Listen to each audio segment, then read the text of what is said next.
Look at this, guys. Yummy. Look at that. Pork chops and veggies.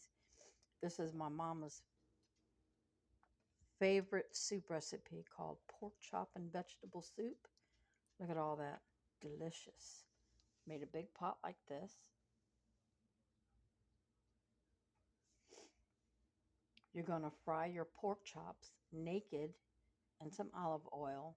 Set them aside, cut them up into pieces. Then in the big pot, you're going to add 2 containers of vegetable or chicken broth. Then you're going to saute some onion and butter and dump that with the butter into the pot.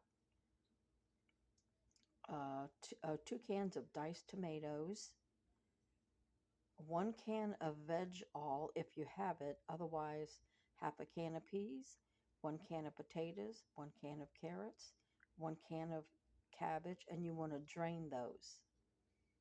Then you're going to throw in your pork chops, a bay leaf, and you're going to add your seasonings. I put garlic, salt, Italian seasoning, and basil. Cook that for about 45 minutes until the pork chops are real tender, and then you'll have this. Yummy. I also added a can of tomato sauce to give it the red flavor and the red color, and it's delicious. Bon appetit.